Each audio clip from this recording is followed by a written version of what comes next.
British Prime Minister is on his way back to the UK after a two-day visit to India, a trade visit after meeting his Indian counterpart. Boris Johnson vowed to secure a post-Brexit trade deal by late October. The red carpet rolled out for Boris Johnson at the presidential palace in New Delhi. A home from home.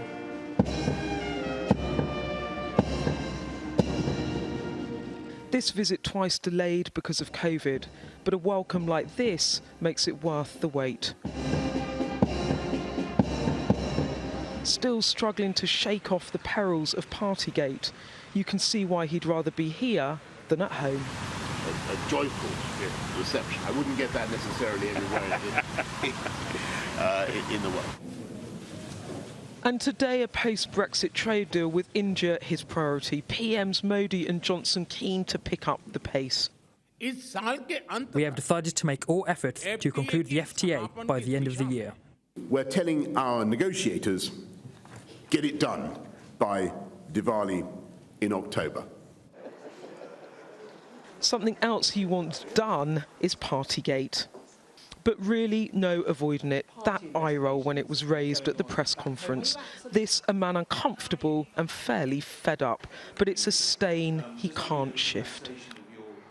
Something else hard to shift was Prime Minister Modi on his refusal to condemn Russia over Ukraine. But Boris Johnson realistic. He's intervened several times with Vladimir Putin, really to ask him what on earth he thinks he's doing and where he thinks this is going. And what the Indians want is peace, and they want the Russians out. And I totally agree with that. But the PM also cleared that this has so much left to run, with suggestions of a protracted war that could last another year or more. That is a realistic possibility. Yeah, of course. Putin has a huge army. He has a very difficult political position because he's made a catastrophic blunder. He has the only option he now has really is to continue to try to use his appalling grinding approach, led by artillery, trying to grind the Ukrainians down. This is not the trip the Prime Minister intended or hoped for. Partygate woes following him 4,000 miles across the globe.